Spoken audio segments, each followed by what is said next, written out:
Welcome to the Determined Mom Show, the only marketing podcast dedicated to guiding mom CEOs into tranquility, wealth, and multiplying those precious moments. Welcome to this episode of the Determined Mom Show. I am your host, Amanda Tento, and I'm here with the lovely Cindy Marie Jenkins. Welcome, Cindy. Thank you. I'm so happy to be here. Yes, I'm very excited that you're here. And I would love, before we get started, to hear about you and how you got started. I know you have a very interesting background from what I heard on our pre call. It's very unusual, but it's so cool. So tell us about you. Sure. Very long story short, I grew up in theater, but was always writing and always creating. And about the time that I became a mom and moved, was switching to writing full time versus marketing. And I've lived in New York, Los Angeles, Orlando, Beijing, and back in Orlando now. Wow. And the interesting part about all of that is you moved because of Because of my husband's job. interesting. Yes, something that I don't think I never considered would be the case, and I don't think he did either. And it's not when you think about a position, there's some positions that like you go into and okay, this is a job that I'm going to have to travel a lot or I'm going to have to relocate and you already consider that. But then there's some positions where it's a surprise or a better opportunity or like another level or something comes up. And I think that might be the case with your husband. Is that true? Yes, he had been working in theater and then theme parks, and right after our son was first born, he went on a 2-week trip that turned into a 4-week trip, and when my son was like 4 months old, not right after. But that was a really big wake-up call for us, and he had to adjust how he looked at his work, and I had to realize how difficult that was with a child while continuing to work myself, and then how to relate again when he came back, because you have to factor jet lag into that mix. There's actually a lot to factor in. It seems a baby changes so much in that 4-week period, especially when they're only 4 months old. Like the difference between a 4-month-old and a 5-month-old is huge. Oh, that's He interesting. actually recognized his dad in the airport. Oh, Came that's so cool. back, and it was such a to say That's that he awesome. grew in that month is an understatement. That's awesome. I love it. So let's talk about what we're going to get into today, and that is how to maintain your identity when relocating for your partner's job, which it seems that you are definitely experienced at this. I'm glad that you're here to talk to us about that. So, how do you gain that identity? You're working, you have the baby, you have kids, you have whatever going on, but here you are following your spouse, in your case, around the world. So, one thing that was really challenge for me was that when I lived in Los Angeles, I that's when we got pregnant, and I really shifted motherhood, like, I just expanded my identity into motherhood, and I worked in social media, so I in family theater, so it was so easy to be like, "Hey, even my baby can see this show," and that I heard from people was empowering and showed them that it was possible to still work and have a baby.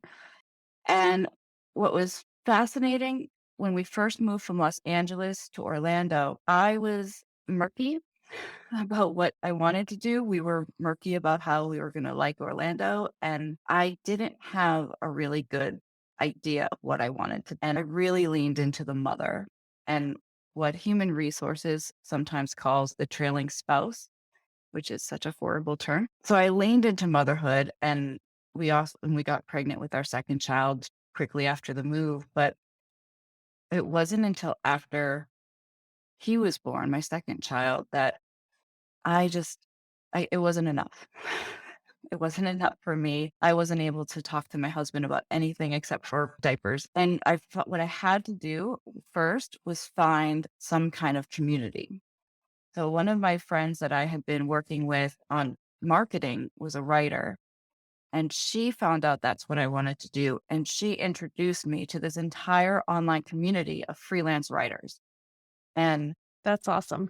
it that really changed me and changed my ideas, because it's one thing to want to write, it's one thing to write, but then to know how to become a professional writer is completely different. And because I wasn't able to pursue it as much at that time with 2 kids under 1 or 2 kids under the age of 3, which is ridiculous. It is. I just leaned into the research, and so by the time I was offered the chance to be a freelance writer and to work with a business on their blog, I knew the business part, and I knew how to work with an editor, and I knew what I needed to do to take their idea and say, "But you actually need 3 blogs a week." And at the same time, I had found an in-person community in Orlando, which was massive for me. I had figured out the parenting side of the community, but there's this group called the Writers Atelier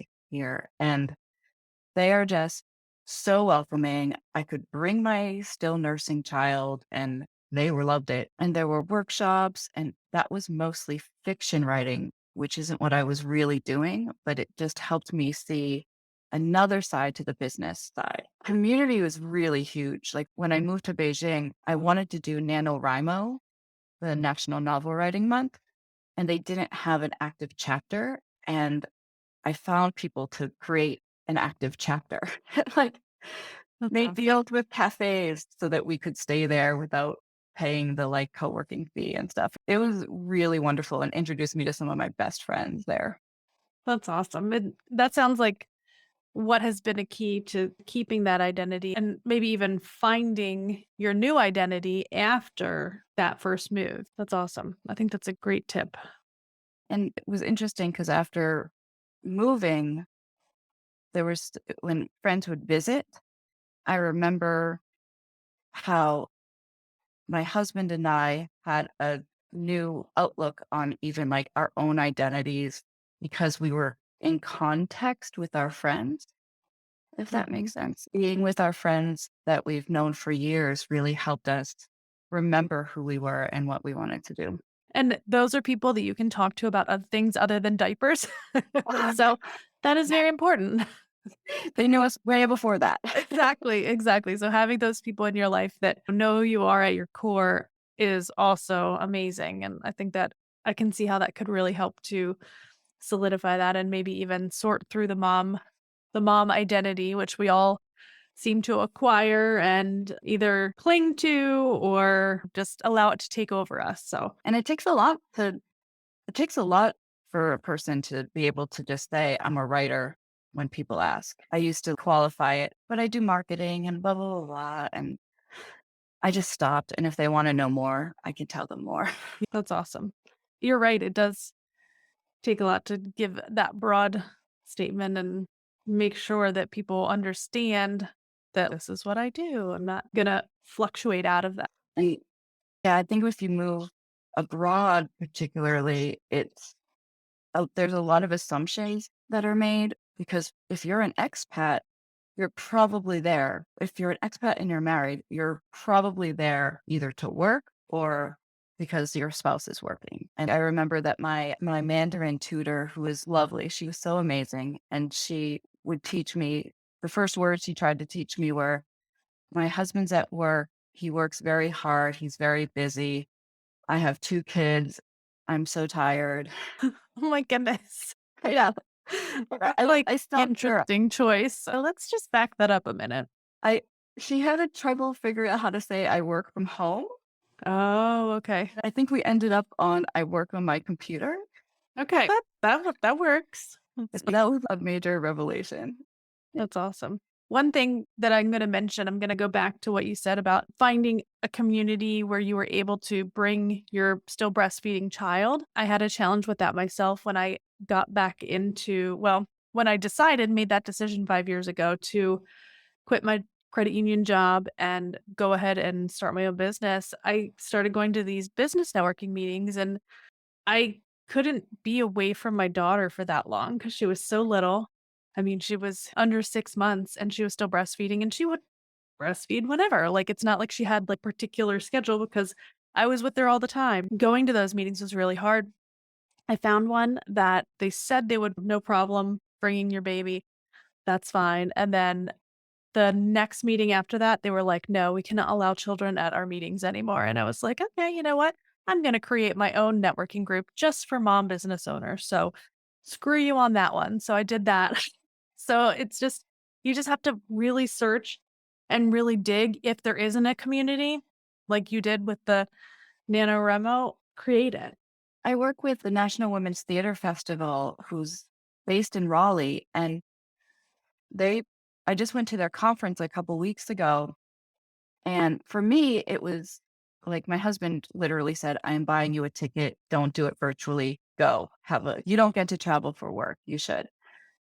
And but if I wanted to, I could have brought my kids because they had, thanks to a grant from PAL, which is Parent Artist Advocacy League, they had on-site like a nursery for the smaller ones and an arts camp for the bigger ones. That's so And cool. it was incredible, and they really their one of their goals is radical inclusion in that way because so often parents can't go to conferences. Exactly, and I feel like people are finally starting to get it in general, that our kids are important to us and we don't wanna just leave them at home, or we don't wanna just neglect their needs just because we also want to do this other thing called making money and running a business and helping other people. Like, we shouldn't have to sacrifice those too, so I'm glad you brought that up. And I'm glad that with the prevalence of Zoom now, I feel like it's become a bit more acceptable that if your child comes in, it's just, okay, talk to them, give them a snack, you're done with certain meetings. And having that liberty has been really nice that you don't even have to explain it anymore. Yes, that has changed a lot since the pandemic. Thank you, pandemic. I do think that the pandemic and Zoom have become like Zoom is one of the best things to come out of the pandemic, and the Zoom etiquette and things like that. Things have gotten a lot more relaxed and a lot more real, like human they were Comfortable. before. Exactly. Exactly. So awesome. So what else can you share with us about gaining that identity? But when I was really thinking about it, one thing that helped me so much is when I still had young kids, even when my oldest was in preschool, I knew I eventually figured out like how much nap time really gives me, and it's not a lot. And I normally just want to watch Netflix, but I realized that if I started with writing topics and started pursuing writing for publications that I knew really well, that had editors that were willing to work with a new writer in a way. So I'm an editor now, but I knew grammar. I knew AP Chicago styles. I did not know writing in terms of essay writing and making your point as well. And I started writing for a theater magazine that was just incredibly patient and wonderful and taught me so much. And that helped me because I was also writing about theater for young audiences and quick things sometimes when the Tony Awards didn't have a sound designer category. And because I didn't have to think too much about the topic and didn't have to do that much research, I knew the context, it was easier for me to experiment and really find my voice. And even things like how you make sure you get pictures that can be cropped to the right size. Do you want landscape or horizontal? That kind of thing. And something that I've always been good at, but it took me a minute to really do it for writing and not wait for permission. And once in a while, my husband will catch me on this and be like, stop waiting. If you're pitching it and it's a good idea and people aren't taking it, just write it. And I did that for theater. I was self producing right out of college because that's what you do to get your work seen. And so I started using Facebook and Instagram as a bit of a blog, which is not new. It's not a different idea, but I was writing about being a work at home parent. And I'd worked from home for years before being a child. So, like, before being a child, before having a child. So, working from home was one of my topics that people would think of me for. But then to add kids, and people were always asking how I did it. And I made so many mistakes and I found so many ways that it could work sometimes. And I just started every Monday posting a Make It Work Monday and just trying to help people understand that it's okay to go to the library and bring them to the playroom of the library and just have your laptop there. And, that you have to take advantage of nap times if they're in the car.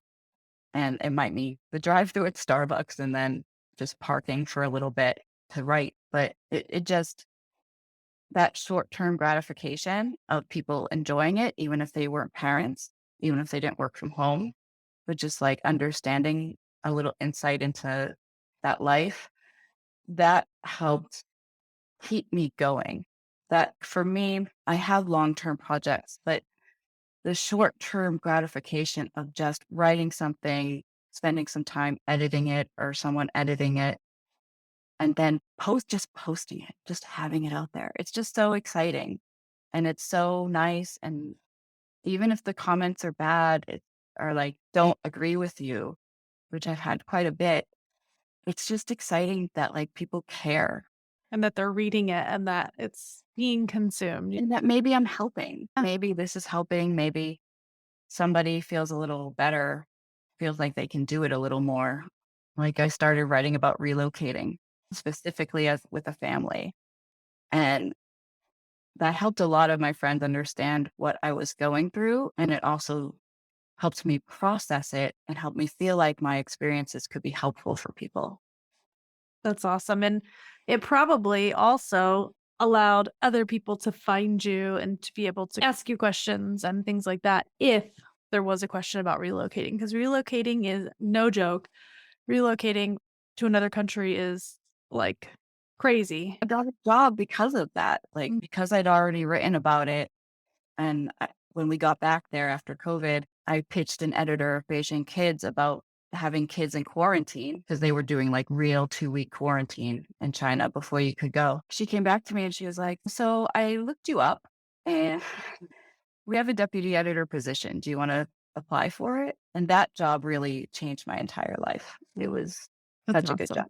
That's awesome. So Mm. keeping your options open sounds like another great tip. Like, you never know what's gonna come out of that new community that you're moving to, and just always staying true to what you love to do and what you're interested in and passionate about, and it sounds like for you, sharing your own experiences over the years have really worked out for you and really opened the door for those new opportunities.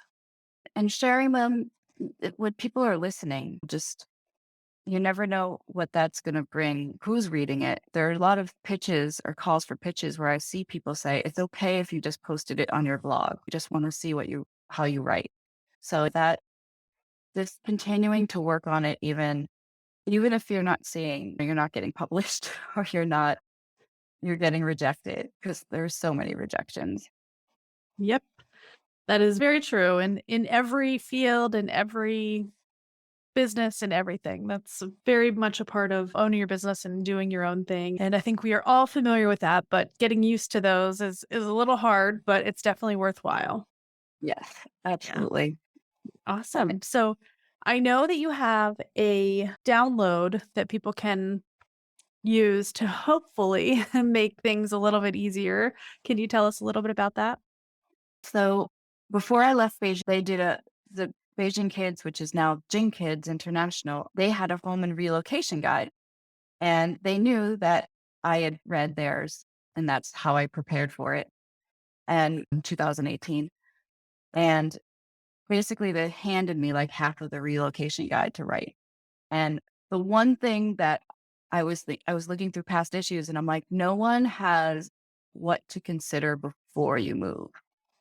And I just sat down and it was such a long checklist. I went over my word count. But it's everything from are you asking for a relo fee? What are you doing? Usually with relocation, you get some kind of cost of living increase. If that's the case, what are you going to do with that extra money? Okay, so you're moving as the employee. How do you feel about the fact that you're uprooting your family? As the spouse, what are you gonna do? And then other details about finding schools, things that you need to really look at and that we had the time to look at before we moved to China, before we even took the job, because we moved to Orlando to move to China.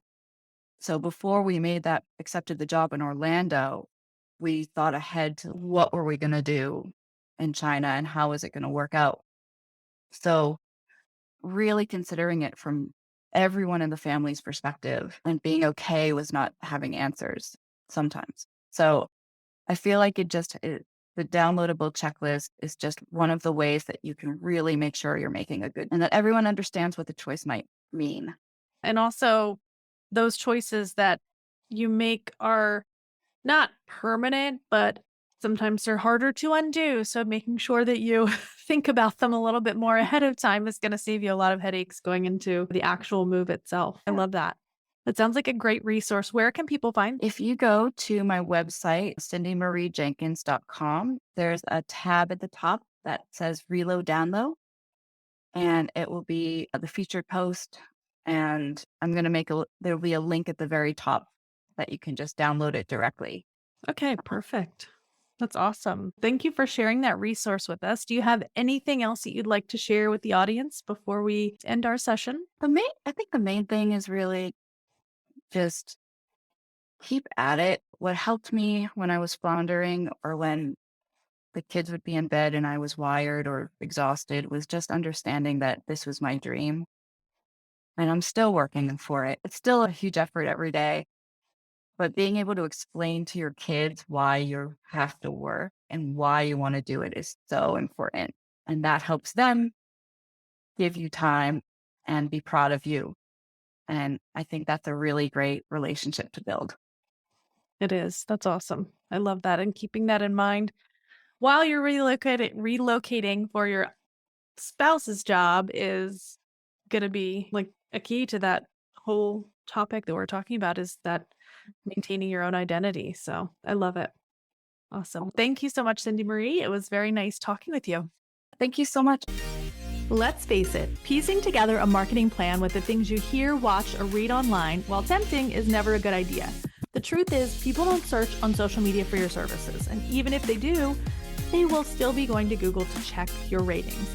By not having a cohesive, proven marketing system, you are leaking clients and customers through giant holes in your customer acquisition bucket. So let's talk about what else isn't working. Posting tirelessly on social media, tracking followers as a business metric for success, paying for ineffective marketing, buying glossy ads in coupon magazines, spending time replying to comments, paying others to manage your social media with no actual sales coming in. So what is going to work?